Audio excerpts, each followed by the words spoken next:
Welcome to Mojo TV. నేను సుధా. బులెటిన్ల ముందుగా headlines. Deputy సీఎంగా పవన్ కళ్యాణ్ బాధ్యతలు.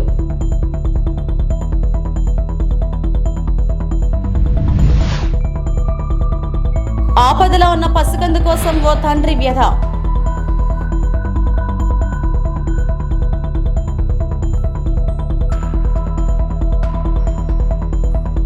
ఫేక్ గోల్డ్ బిస్కెట్లను అమ్ముతున్న అంతర్రాష్ట్ర ముఠా గుట్టురట్టు చేసిన రాచకొండ పోలీసులు.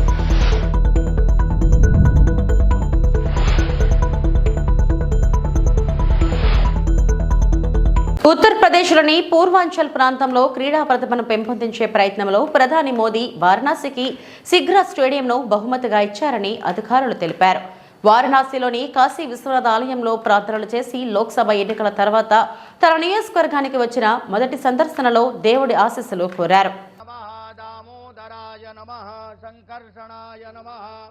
వాసుదేవాయ నమః ప్రద్యుమ్నాయ నమః కురుప్రజాభ్యో భజన్నః పశుభ్యః తిర్భవతు శ్రీమన్మహాగణాధిపతయే నమః లక్ష్మీనారాయణాభ్యాం ఉత్తరాయణే గ్రీష్మరితౌ మహామాంగళ్య ప్రథమాసోత్తమే పుణ్యపవిత్రే శుభే విఘ్నతా పరిసమాప్త్యర్థం మహాగణపతి స్మరణం చ కరిష్ముతతే నమః జాతే రుద్రశివాతనూరఘోరా పాపకాసిని సంతమయా గిరి సంత విజాకసీ జామి భుంగిరి సంత హస్తే విభర్గతవే శివాంగిరి త్రతాంకురుమాహిత్వా తమమ్మా విజయంధను కపర్దినో విశల్యో బాణవాన్నుదాహార్జా సాదృష్టో మృడత్వాంగంధర్వా ఆఖనస్వామింద్రస్వాం బృహస్పతి జద్దేవే కుత్ర్యాయుగంతన్నో అస్తు త్ర్యాయు మా నమో బిల్మినే చ కవచినే చ నమో బర్మిణే చ బరూథినే చ నమః శ్రుతాయ చ శ్రుతసేనాయ దేవతా వరుణో దే కర్పూరగౌరం కరుణావతారం సంసారసారం భుజగేంద్రహారం వసంతం హృదయారవిందే భవం భవానీ సహితం నమామి. ధిరస్తు ఉత్తరోత్తర వృద్ధిరస్తు శ్రీ విశ్వేశ్వరః ప్రసన్నోస్తు సత్యా సంతు యజమానస్య కామాః. నమః పార్వతీపతయే హర హర మహాదేవ్. నమః శంభవే శంభవే నమో నమః శంభవే శంభవే శంభవే శంభవే మయో భవే మయో భవే శంభవే మయో భవే శంభవ ఇతి శంభవే మయో భవే మయో భవే మయో భవే మయో భవే. ఆయ నమః దామోదరాయ నమః సంకర్షణాయ నమః వాసుదేవాయ నమః ప్రద్యుమ్నాయ నమః కురుప్రజాభ్యో భజన్నః. నెలలు నిండని జన్మించిన బిడ్డ కోసం ఆక్సిజన్ అందించేందుకు పరుగులు తీస్తూ తల్లడిల్లిన తండ్రి. ఈ సంఘటనపై సామాజిక మాధ్యమాల్లో వైరల్ అయింది. తూర్పుగోదావరి జిల్లా కోటనందూరుకు చెందిన అల్లు శిరీష అనే గర్భిణిని కుటుంబ సభ్యులు మంగళవారం ఉదయం విశాఖ కేజీహెచ్ హాస్పిటల్ విభాగంలో చేర్పించారు.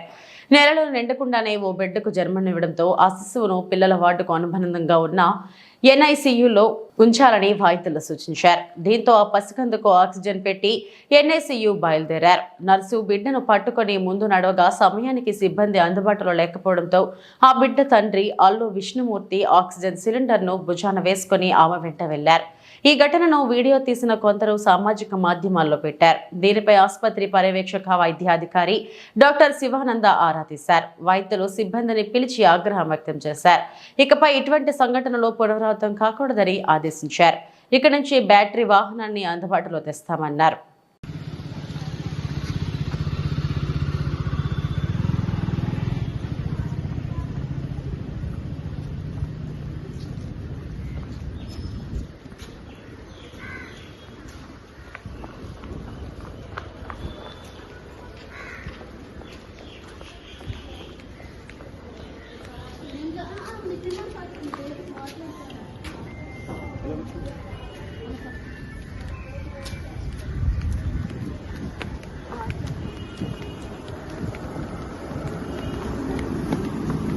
ఇన్నాళ్ళు అభిమానులకు పవర్ స్టార్ గా తన కార్యకర్తలకు జనసేన అధినేతగానే పాపులర్ అయిన పవన్ కళ్యాణ్ ఇప్పుడు ఆంధ్రప్రదేశ్ ఉప ముఖ్యమంత్రిగా బాధ్యతలు చేపట్టారు. బుధవారం జూన్ 19న జనసేన చీఫ్ పవన్ కళ్యాణ్ డిప్యూటీ సీఎంగా బాధ్యతలు స్వీకరించారు. విజయవాడలోని డిప్యూటీ సీఎం క్యాంప్ ఆఫీసులో పవన్ కళ్యాణ్ తనకు కేటాయించిన మంత్రిత్వ శాఖలు Panchayati Raj, rural development, rural water supplies, అటవీ, పర్యావరణం, శాస్త్ర సాంకేతిక శాఖల బాధ్యతలను స్వీకరించారు.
ప్రకాష్ అది లైవ్ ఒకసారి చూడు, కేబుల్ చూసుకో ఫస్ట్.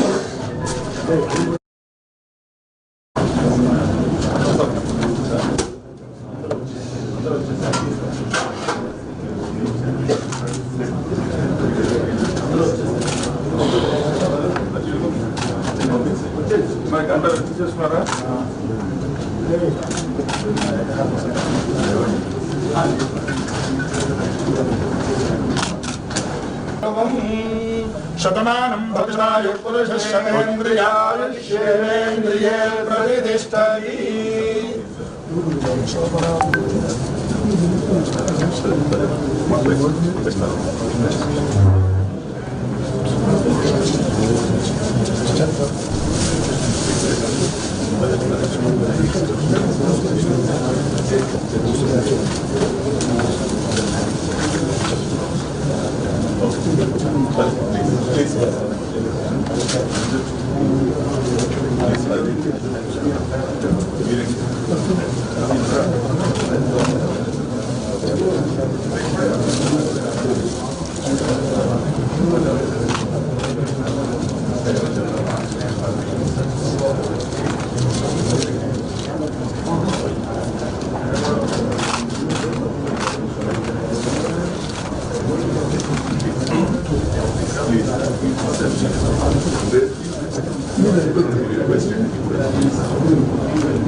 పశ్చిమ గోదావరి జిల్లా పాలకొల్లు రాష్ట్ర నీటిపారుదల శాఖ మంత్రి నిమ్మల రామనాయుడు నియోజకవర్గ అభివృద్ధిపై దృష్టి సారించారు.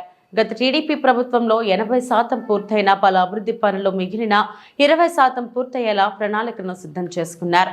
అందుకు అనుగుణంగానే ముందుగా పాలకొల్లు పురపాలక సంఘంల కార్యాలయ వివిధ విభాగాల పనితీరుపై అధికారులతో సమీక్ష నిర్వహించారు. టిట్కో గృహాలు, త్రాగునీరు, రహదారులు, మరుగు డ్రైన్లు, వీధి లైట్లు తదితర పనులపై ఆరా తీశారు. ఈ సందర్భంగా మీడియాతో మాట్లాడారు. జలవనరుల శాఖ మంత్రి రామానాయుడు పాలకొల్లు పురపాలక సంఘ కార్యాలయంలో వివిధ విభాగాల పనితీరుపై అధికారులతో సమీక్ష నిర్వహించారు. పాలకొల్లులో గత టీడీపీ ప్రభుత్వంలో 80% పూర్తయి మిగిలిన 20% పనులను పూర్తి చేస్తానన్నారు. పాలకొల్లులో టిట్కో గృహాల్లో మౌలిక సదుపాయాలు కల్పిస్తాం. పాలకొల్లు పట్టణ ప్రజలకు సురక్షిత త్రాగునీరు అందించేందుకు 250 కోట్లతో విఘ్నేశ్వరం నుంచి గోదావరి జలాల పైప్ లైన్ పథకం పూర్తి చేస్తారన్నారు. పాలకొల్లులో గత టీడీపీ ప్రభుత్వంలో 12.60 కోట్లతో తలపెట్టిన 100 పడకల ప్రభుత్వ ఆసుపత్రిని త్వరలో ప్రారంభిస్తాం. జగన్ ప్రభుత్వం రైతుల పట్ల నిర్లక్ష్యం వహించింది. అన్నదాతలకు అన్ని విధాలుగానూ ఆదుకుంటామని మంత్రి నిమ్మల అన్నారు. ఏ రకంగా నిలపడానికి నేను నిరంతరం ప్రయత్నం చేశానో మీ అందరూ కూడా గుర్తున్నటువంటి విషయం. మరి తర్వాత దురదృష్టవశాత్తు 2019-24 అధికారం లేకపోయినప్పటికీ కూడా ఒక ప్రతిపక్ష శాసనసభ్యుడిగా ఉన్నప్పటికీ కూడా అధికారం లేదు అని మరి ఇంట్లో ఉండకుండా ఏదైతే ఈ పాలకొల్లు ప్రజల గళాన్ని బలంగా అటు అసెంబ్లీలో కానీ అటు అసెంబ్లీ వెలుపల కానీ ప్రతి నిమిషము ప్రతిరోజు కూడా మన గళం ఆంధ్రప్రదేశ్ రాష్ట్రం అంతా కూడా వినిపిస్తూ ఉన్నాం. ఎన్నో ప్రజా సమస్యల మీద నిరంతరమైనటువంటి పోరాట ఉద్యమాలు చేసినటువంటి పరిస్థితి మీ అందరికీ తెలుసున్నటువంటి విషయం. అందులో కూడా ప్రత్యేకించి 6 కాలం కష్టపడి పంట పండించినటువంటి రైతు పంట అమ్ముకోలేనటువంటి స్థితిలో ఉంటే ఆ రైతు పక్షాన ఎట్లా పోరాడడం మీ అందరికీ తెలుసు. ఏదైతే 90% పూర్తయినటువంటి ఎన్టీఆర్ టిట్కోయిలను ఆ 10% 5 సంవత్సరాల్లో కరబస్తా సిమెంట్ కానీ ₹1 కానీ ఖర్చు పెట్టకుండా వాళ్ళ బ్యాంకులకి తాకట్టు పెట్టినటువంటి పరిస్థితుల్లో ఆ టిట్కో ఇళ్ల లబ్ధిదారుల పక్షాన ఎంత పెద్ద ఎత్తున ఉద్యమాలు చేసి పోలీసులతో ఎన్ని కేసులు మనం పెట్టించుకున్నామో మీ అందరికీ తెలుసున్నటువంటి విషయం. మరి ఏదైతే ఒక కోవిడ్ వచ్చింది అని అంటే నా కుటుంబాన్ని కూడా వదులుకొని 50 రోజులు పాలకొల్లు నియోజకవర్గంలో ఉన్నటువంటి కోవిడ్ హాస్పిటల్ కానీ క్వారంటైన్ కేంద్రాలకు కానీ కోవిడ్ పాజిటివ్ పేషెంట్లు ఇళ్ళకి డైరెక్ట్గా పాజిటివ్ పేషెంట్ ఇంటికి వెళ్ళి పలకరించి వాళ్ళకి ధైర్యం చెప్పి వాళ్ళకి కావాల్సినటువంటి సాయం అందించడం కానీ ఒక వరదలు వచ్చినప్పుడు ఒక పేకల్లోతు నీళ్ళల్లో కూడా ఒక్కొక్కసారి మా ప్రాణాలను సైతం పనంగా పెట్టి కూడా ఏ రకంగా వాళ్ళకి పనిచేసాము అంటే ఇట్లా నిరంతరం కూడా 5 సంవత్సరాలు ప్రజల పక్షాన ఉండి మేము ఏదైతే పనిచేసామో నిజంగా ప్రజలు కూడా అదే రకమైనటువంటి తీర్పు పోలేనటువంటి ఓట్లలో లెక్కేసుకుంటే 70% మంది ప్రజలు ఏకపక్షంగా మనల్ని బలపరిచారంటే నిజంగా చాలా సాటిస్ఫికేషన్. ఎందుకంటే 5 సంవత్సరాల కష్టం ఏదైతే ఉందో 5 సంవత్సరాల శ్రమ ఏదైతే ఉందో దాన్ని ప్రజలు గుర్తించారు. అందుకే ఆంధ్రప్రదేశ్ రాష్ట్రంలో ఎక్కడా లేనటువంటి విధంగా ఓటేసినటువంటి ప్రతి ఒక్కరిలో 70% ఏకపక్షంగా ఆంధ్రప్రదేశ్ రాష్ట్రంలోనే అగ్రభాగాన 70% ఓటింగు ఇవాళ పాలకొల్లు ఇచ్చారనంటే ఖచ్చితంగా చాలా సాటిస్ఫాక్షన్ లెవెల్ పనిచేసిన దానికి శ్రమించిన దానికి ఫలితం దక్కించేటువంటి సంతృప్తి కూడా నాకు కూడా వ్యక్తిగతంగా ఉంది. పశ్చిమ గోదావరి జిల్లా ఆచంట మండల ప్రజా పరిషత్ అధ్యక్షురాలు శ్రీమతి దిగమర్తి సూర్యకుమారి, ఆచంట నియోజకవర్గం స్థానిక శాసనసభ్యులు పీతాని సత్యనారాయణ ఆదేశానుసారం పలు గ్రామాలలో జిల్లా పరిషత్ ఉన్నత పాఠశాలలో పిల్లలకు పుస్తకాలు, బ్యాగులు, కిట్లు పంపిణీ కార్యక్రమాన్ని చేపట్టారు. రాష్ట్రంలో మళ్లీ ముఖ్యమంత్రి చంద్రబాబు గారి నాయకత్వంలో రాష్ట్రం అభివృద్ధి పదంలో ముందుకు సాగేలా చర్యలు చేపట్టారని, ప్రతి విద్యార్థి మంచిగా చదువుకొని మంచి భవిష్యత్తును ఏర్పాటు చేసుకోవాలని, వెనుకబడిన దళిత బిడ్డలను ఆదుకొని ప్రగతి పదంలో నడిచే విధంగా ముఖ్యమంత్రి చర్యలు చేపట్టారని, అలాగే ప్రతి విద్యార్థి మంచిగా చదువుకొని తల్లిదండ్రులకు మంచి పేరు ప్రఖ్యాతులు తీసుకొచ్చే విధంగా ప్రతి విద్యార్థి చదువుకొని మంచి భవిష్యత్ పునాదిని ఏర్పరచుకోవాలని ఎంపీపీ దిగుమతి సూర్యకుమారి విద్యార్థులకు సూచనలు చేశారు. ముఖ్య అతిథిగా తెలుగుదేశం పార్టీ సీనియర్ నాయకులు, కార్యకర్తలు కార్యక్రమంలో పాల్గొన్నారు.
వైఎస్ఆర్ కాంగ్రెస్ పార్టీ అధినేత మాజీ ముఖ్యమంత్రి వైఎస్ జగన్మోహన్ రెడ్డి సెక్యూరిటీని తెల్లారేసరికే తీసేయడం ఎంతవరకు కరెక్ట్?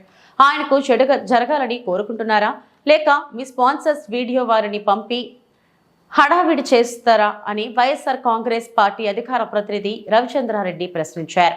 వైఎస్ఆర్ కాంగ్రెస్ పార్టీ అధికార ప్రతినిధి రవిచంద్రారెడ్డి మీడియా ప్రతినిధులతో మాట్లాడారు.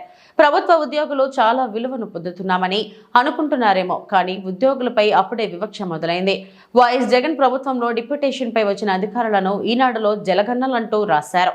అధికారులను అవమానిస్తున్నారు. చంద్రబాబు ప్రభుత్వ అధికారులను అదిరించి బెదిరించి తన అజమాయిషి చాటుకున్నారు. వారిని అనేక రకాలుగా అవమానించారు. మేము ఇంత త్వరగా రెస్పాండ్ కాకూడదని ఈ ప్రభుత్వానికి 3 నెలలో 6 నెలలో సమయం ఇవ్వాలనుకున్నాం. అప్పటి వరకు ఆరోపణలు చేయకూడదనుకున్నాం. ప్రజలకు ఇచ్చిన హామీలు అమలు చేయకపోతే నిలదీయాలనుకున్నాం. కానీ ప్రభుత్వ అధికారులను అవహేళన చేసే విధంగా రాయడం ఎంతవరకు కరెక్ట్ అని ప్రశ్నిస్తున్నాం. చాటుకోవడం తప్ప వాళ్ళ మీద ప్రేమ అనేది ఏ రోజు కనబడలేదు. గతంలో కూడా అనేక తర్కణాల్లో మనం చూసాం. అనేక ప్రభుత్వ అధికారులు కళ్ళనీళ్లు పెట్టుకోవడం చూసాం. వాళ్ళని అనేక రకాలుగా అవమానాలకు గురి చేయడం చూసాం. మేము ఇంత తొందరగా దేని మీద రెస్పాండ్ కాకూడదని, కనీసం 3 నెలల నుంచి 6 నెలలు ఈ ప్రభుత్వానికి సమయం ఇవ్వందే ఎటువంటి ఆరోపణ చేయకూడదని, వ్యక్తుల పరంగా కాకుండా పాలసీల మీద ఇచ్చిన మేనిఫెస్టో అమలు చేయకపోతే ఆ నిర్ణయాల మీద, ప్రజలకు ఇచ్చిన హామీలు అమలు చేయకపోతే వాటి మీద ఈ ప్రభుత్వాన్ని నిలదీయాలనుకున్నామే. కానీ పరిస్థితులను బట్టి ఈ విధంగా ప్రభుత్వ అధికారుల్ని అవహేళన చేసే విధంగా జలగణలను రాయడం ఎంతవరకు కరెక్ట్ అని అడుగుతూ ఉన్నాం, ప్రశ్నిస్తూ ఉన్నాం ఈ ప్రభుత్వాన్ని.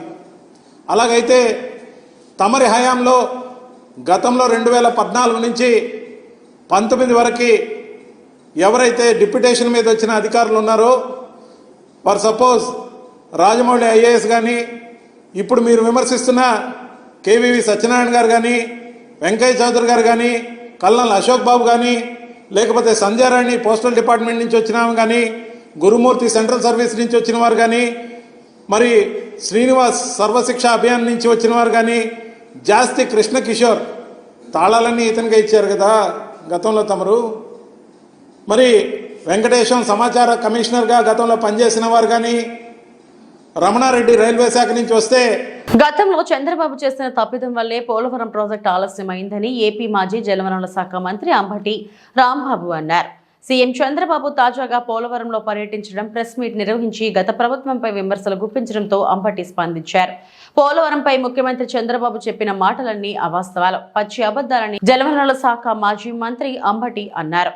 పోలవరం పర్యటన సందర్భంగా తాను చేసిన తప్పులను గుర్తు చేసుకోకుండా జగన్మోహన్ రెడ్డి గారిపై బురద జల్లేందుకు చంద్రబాబు ప్రయత్నించారని మండిపడ్డారు. చేసిన తప్పులను సవినయంగా ఒప్పుకొని చిత్తశుద్ధితో ప్రాజెక్టును పూర్తి చేయడంపై దృష్టి పెట్టాలని హితవు పలికారు. తాడేపల్లిలోని పార్టీ కేంద్ర కార్యాలయంలో అంబటి రాంబాబు మీడియా సమావేశం నిర్వహించారు.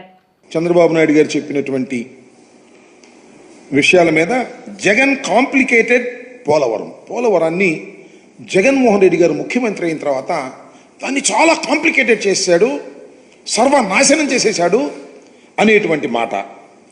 మళ్ళా Polavaram works to be over in 4 years అంటే పోలవరాన్ని పూర్తి చేయాలంటే కనీసం ఇంకా 4 సంవత్సరాలు పడుతుంది అనేటువంటి మాట చంద్రబాబు నాయుడు గారే మాట్లాడారు. మరొక ఇంగ్లీష్ పత్రికలో, చాలా ఫేమస్ పత్రికలో ఆయన మాట్లాడుతూ it will take 4 years to complete Polavaram 4 సంవత్సరాలకు కానీ పూర్తి కాదు అనేటువంటి మాట. ఇక్కడ ప్రజలు, మేధావులు, నీటిపారుదల మీద అవగాహన ఉన్నవారు, దీన్ని స్టడీ చేయాలనుకునేవారు, వారందరికీ నేను కొన్ని విషయాలు ఈ సందర్భంగా చెప్పాలనేటువంటి ఆలోచనతో ఉన్నా. అదేమిటంటే, ఇదే చంద్రబాబు నాయుడు గారి ప్రభుత్వం అధికారంలో ఉన్నప్పుడు 2019కి ముందు, మేము అధికారంలోకి వచ్చే ముందు ఏం చెప్పారు? శాసనసభలో చెప్పారు, బహిరంగంగా చెప్పారు. 2019కి అంటే 2018కే పోలవరం ప్రాజెక్టుని పూర్తి చేసి ఎన్నికలు వెళతాం అని శపథం చేశారు. ఆ తర్వాత మా ప్రభుత్వం వచ్చింది. మా ప్రభుత్వం కూడా 2022కు పూర్తి చేసి ఎన్నికలకు వెళ్తామనేటువంటి మాట మాట్లాడిన మాట వాస్తవం. ఆ తరువాత మేము రివ్యూ చేసుకొని వాస్తవాలన్నిటినీ కూడా క్రోడీకరించుకొని ఇది ఇప్పుడు సాధ్యపడేటువంటి అంశం కాదు, ఎప్పుడు పూర్తి చేస్తామో చెప్పలేనటువంటి పరిస్థితిలో పోలవరం ప్రాజెక్టు ఉన్నది అని తొలిసారిగా చెప్పినటువంటి వ్యక్తిని ఆ రోజు నేను ఇరిగేషన్ మంత్రిగా. ఎందుకు చెప్పాను? ఇవాళ మీరు ఏం చేస్తున్నారు? నేను ఒకటి మనవి చేస్తున్నా, దయచేసి ప్రజలు అర్థం చేసుకొని, ఇవాళ మేము ఓటమి పాలై ఉన్నాం. చంద్రబాబు నాయుడు గారు గెలిచున్నారు కూటమిలో, ఆయన ద్విగుణీకృతమైన ఉత్సాహంలో ఉన్నాడు. అంత మాత్రాన ఆయన అబద్ధాలు చెప్తే నిజాలు ఎలా అవుతాయని అడుగుతాం. జగన్మోహన్ రెడ్డి గారే ఈ విధ్వంసానికి కారణం అనేటువంటి మాట పదే పదే చెప్పేటటువంటి ప్రయత్నం చేస్తున్నారు. ఫేక్ గోల్డ్ బిస్కెట్లను అమ్ముతున్న అంతర్రాష్ట్ర ముఠా గుట్టరట్టు చేసిన రాచకొండ పోలీసులు. ఆంధ్రప్రదేశ్ రాష్ట్రం నెల్లూరు జిల్లాకు చెందిన 3, గుంటూరు జిల్లాకు చెందిన వ్యక్తి మొత్తం 4 సభ్యులు ఒక ముఠాగా ఏర్పడి దొంగ బంగారు బిస్కెట్లను అమ్ముతున్నారు. పోలీసులు తెలిపిన వివరాల ప్రకారం నకిలీ బంగారు బిస్కెట్లను మార్కెట్ రేట్ కన్నా తక్కువ రేటుకు ఇస్తామని నమ్మబలికి మొదట్లో తక్కువ మొత్తంలో ఒరిజినల్ బంగారాన్ని బాధితులకు ఇచ్చి నమ్మకం కలిగాక పెద్ద మొత్తంలో బంగారాన్ని వారికి అమ్మేందుకు గోల్డ్ కోటింగ్ వేసిన నకిలీ బంగారం బిస్కెట్లను అంటగడుతున్నారు. అదేవిధంగా బాధితుల దగ్గర డబ్బులు తీసుకున్నాక సూడా పోలీసులను పోలీస్ డ్రైన్ లో స్పాట్ కు తీసుకొచ్చి బాధితులను భయపెట్టే విధంగా చేస్తూ పెద్ద మొత్తంలో డబ్బులు కాజేస్తున్నట్టు రాచకొండ కమిషనర్ జోషి మీడియాకు తెలియజేశారు. And this work has been done by the SOT. These are 2 NDPS cases only booked for the detect చేశారు. The first one, the first accused name is Bharat Reddy, who is a drug peddler, very young actually, just 21 years of age. He is a dropout from a good college. I don't want to name the education institution, but he is a dropout from a good college, very lavish lifestyle, and he wants to go abroad. Actually, he wants to go abroad, and they are trying to earn money through this illicit means. Adi kuda pata record kuda on this. This is not the only incident. So he is a drug peddler. The second person's name is Vikhyat. Again, inka takwa vayasu. He's only a teenager. He's a 19-year-old boy, a major, but otherwise only 19-year-old. So you can imagine they are both very, very young boys, and these people have procured about 26 grams of MDMA from Bangalore. So these people intak mundu kuda vallu supply chestunnaru. They are having some group of people in in vallaki communication lo unnaru, and they regularly check the demand for these kind of drugs. So MDMA, everybody andarki telusu, the methylene dioxy methamphetamine. It's a very potent kind of drug, and in common language we call it ecstasy. That's a common term, and the moment you consume it, it gives a lot of hallucinations. So it gives a kick to the consumer. So this 26 grams, they have procured it in small packets from Bangalore, and generally what they do is they procure the takwa rate lo procure chesi, inka rate increase chesi the ekwa rate lo distribute supply chestam. So normally if we see, they will get it for 1200-1300 rupees, and they will sell it for 4500 to 5000 rupees per gram adi rate undi. So in this particular case, about 26.7 grams they have brought it from there. And the person is a consumer who is again a 25-year-old boy. He's a private job, doing a private job. His name is Hemant Kumar, and he's a native of Hayatnagar. So this the first accused Bharat Reddy, వాళ్ళకి background చూస్తే ఇంతకు ముందు కూడా హయత్ నగర్ లో plus Abdullapuram ఇంతకు ముందు కూడా NDPS cases ఉన్నాయి. That means he was earlier also involved in similar kind of drug offenses. So he is a regular drug peddler. Though he is very young, only 21-year-old, but he has been regularly involving in this. Apart from that, ఇంకా 4 cases ఉన్నాయి. ప్రముఖ పుణ్యక్షేత్రమైన శ్రీకాళహస్తీశ్వర స్వామివారి దేవస్థానానికి తెలుగు చలనచిత్ర heroines Manchu Lakshmi, ప్రజ్ఞ జైస్వాల్ వారి కుటుంబ సభ్యులతో శ్రీకాళహస్తీశ్వర స్వామివారిని దర్శించుకున్నారు. ఆలయ అధికారులు స్వాగతం పలికి శేషవస్త్రంతో సత్కరించి తీర్థ ప్రసాదాలు అందజేశారు. కార్యక్రమంలో ఆలయ అధికారులు పాల్గొన్నారు.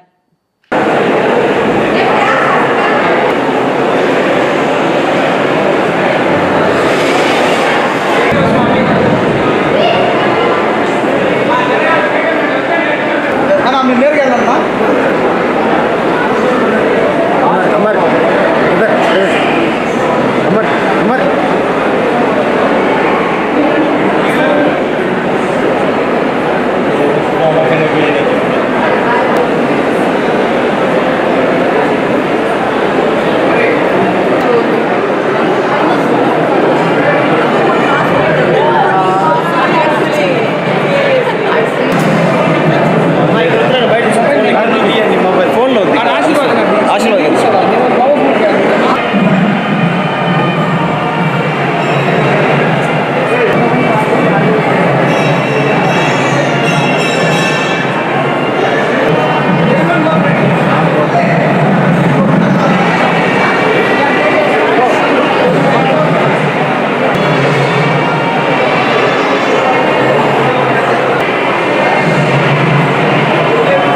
కైలాసవాసే భగవాన్ కాళహస్తే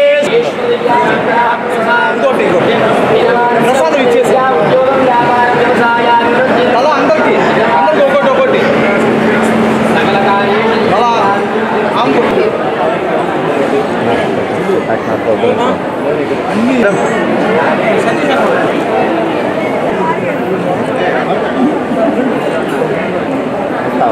రాజీనామా చేసిన వాలంటీర్ని తీసుకునే ప్రసక్తే లేదని ఎంతో మందికి దండం పెట్టి మరీ చెప్పాను. ఎవరూ కూడా నా మాట వినలేదు. జగన్మోహన్ రెడ్డి గెలిపే లక్ష్యంగా పనిచేసిన మిమ్మల్ని క్షమించే ప్రసక్తే లేదని నీటి వనరుల అభివృద్ధి శాఖ మంత్రి నిర్మల రామానాయుడు అన్నారు. మరి మేము ఆ రోజు చెప్పాం కదా, ఇప్పుడు ఎవరు కూడా రాజీనామాలు చేయకండి, వీధి మీద పడకండి. జగన్మోహన్ రెడ్డి గారు 5 సంవత్సరాలు మీకు 5,000 రూపాయలు ఇచ్చి ఉపయోగించుకుని మీ జీవితాలు స్థిరపెట్టవలసిన వ్యక్తి రాజీనామాలు చేసి రోడ్డును పడేయమంటున్నారు. మళ్ళీ మేము వచ్చాక శాలరీలు పెంచుతాము, వ్యవస్థను కంటిన్యూ చేస్తామని చెప్పామా లేదా? అలాగే నేను కూడా గట్టిగా చెప్పాను కదా. మరి మా మాటలు నమ్మాలి కదా మీరు. వాళ్ళు బలవంతం చేస్తే, వాడు బెదిరించి చేస్తే మీరు కూడా మాకు కంప్లైంట్ ఇవ్వాలి కదా. నేను కూడా చెప్పాను ఆ రోజు, ఎవరినైనా బెదిరిస్తే కంప్లైంట్ ఇవ్వండి అని చెప్పాను. మీరు ఎవరు ఇవ్వలేదు. మరి ఏం చేయాలి చూద్దాం. ఇంటింటికి వెళ్ళి వాలంటీర్ కనిపించింది నేను చెప్పాను. చెప్పినా కూడా మీరు ఎక్కడ కూడా కట్టలేదు. అది ఏం చేయాలో చూద్దాం. మరి అంటే అంటే మాట్లాడారు ఇల్లూరా మీరా ఏదమ్మా ఏమైంది? మీరు రిజైన్ చేసిన మరి చేయకూడదు కదమ్మా. చాలా బలవంతం చేశారు. అదే ఎంత బలవంతం చేసినా మీ వరకు ఎవరు బలవంతంగా ఎందుకు చేస్తారు? మీరు మిగిలిన వాళ్ళందరూ ఎందుకు చేయలేదు? మీరేందుకు చేశారు? ఎలా కదమ్మా, ఇప్పుడు నాకు పాలకొల్లు నియోజకవర్గంలో 1600 మంది వాలంటీర్స్ ఉన్నారు. అందులో చేసిన నాకు తెలిసిందే 150-200 మంది చేశారు. మరి మిగిలిన వాళ్ళు చేయలేదు. మరి మీరు ఎందుకు చేశారు? ప్రతి ఇంటికాడ కూడా వాలంటీర్ కనిపించడం వల్ల చెప్పండి, మెసేజ్ ఇచ్చాం. ఇప్పుడు రాజీనామా చేసి వచ్చారు. ఇప్పుడు ఏం చెప్పాం మనం? ఇది ఆ రోజు మనం చెప్పాం కదా చాలా క్లియర్గా. ఇంటి దగ్గర దండం పెట్టి మరీ చెప్పారు, చెల్లెమ్మ మీరు రాజీనామా చేయకండి, రోడ్డు మీద పడకండి. రేపు వద్దు మన ప్రభుత్వం వచ్చాక వాలంటీర్కి శాలరీలు కూడా పెంచుతాము. రేపు మళ్ళీ ఆ 10,000 రూపాయలు అందుకని మా ఇంటికి వచ్చి అన్నయ్య మీ ప్రభుత్వం నాకు 10,000 వచ్చింది, సంతోషంగా ఓ స్వీట్ ప్యాకెట్ పట్టుకుని రావాలి మీరు అని నేను అంత క్లియర్గా అర్థమయ్యే విధంగా చెప్పాను ప్రతి ఇంటి దగ్గర. చూశారు కదా నా వాయిస్ కూడా విన్నారు కదా. విన్నప్పుడు మీరు ఏం చేయాలి?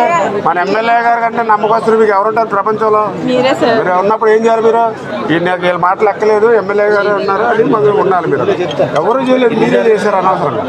ఇక్కడ టౌన్లో ఉంది, అక్కడక్కడే చేశారమ్మా, అందరూ చేయలేదు. ఇప్పుడు మీకులాగా స్టేట్లో చేసిన వాళ్ళు ఉన్నారు. అంటే ఇది పాలసీ మ్యాటర్. ఇది రాష్ట్రంలో ఏం చేయాలో ఆలోచిద్దాం. ఇవి ఇప్పటి వరకు నా బులెటిన్ విశేషాలు. నమస్తే.